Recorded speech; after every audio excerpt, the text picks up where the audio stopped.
I'm back again with Saram. What are we looking at today, sir? Hey Ian, customers send us their work pieces and we do a lot of different kind of testing. This one is an aerospace customer, for example. We're doing 50 times diameter. We're kind of competing with gun drilling here. So real deep drilling. Real deep drills, Right. 3/8 of an inch. So we do lots of testing. Sometimes it's tool life, sometimes it's true positioning, sometimes it's chips, chip evacuation. So this one is trying to do deep hole drilling, develop the process, study the location. This is kind of also giving you how we report it to the customer. This is the presentation you will give to the customer. Yeah, at the end of it, what does the customer get? Right. So they get a full report. We talk about the machine we ran it on, the work pieces. Sometimes they send us their fixturing.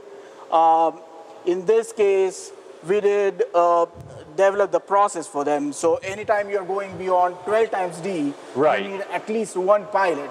So this is your control essentially. It started with a 3 times D pilot or 2 times D pilot. Right. Then it went into a 12 times diameter.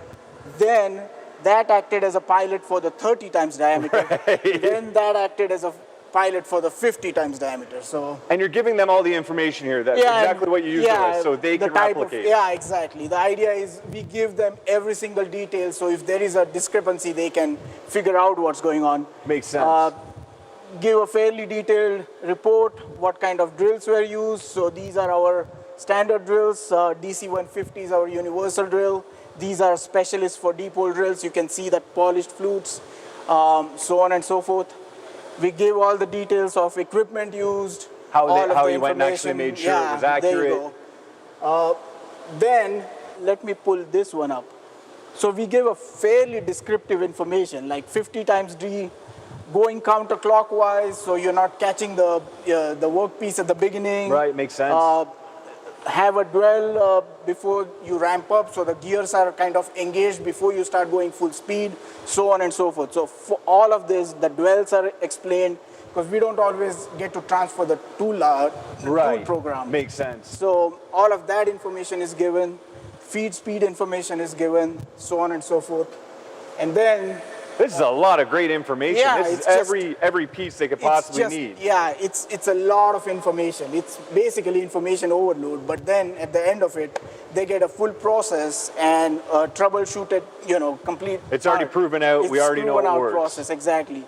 Pictures of chips as needed, conclusions of the testing. In this case, they were specifically interested about the true positioning or the positioning at the entry and the exit. Oh, interesting. You can see where, how the drills lined up. And that's showing how off-center at the end of it was, and or how true it was. Yeah, and then looks like this was a global aerospace customer, because this is a dual unit. You got inch and you got metric, both. Oh, interesting. And then in the end, you basically see that in this case, we saved, over the gun drill, it was 10 times faster. Right, so this is actually specifically how much time they can save and all the cutting data. Right. So at the end of the day, not only do they get all the information should they want to replicate it, it does come down to a fairly easy to digest. Yeah, it's a fairly detailed report, and then we walk them through it, and this is absolutely free of cost for the customers. Wow, that's amazing. So, yeah, all they have to do is send us the workpiece. If it's a special fixturing, they send it, and we do it here. Excellent. Thank you very much for showing us. No Appreciate problem. it. Yep.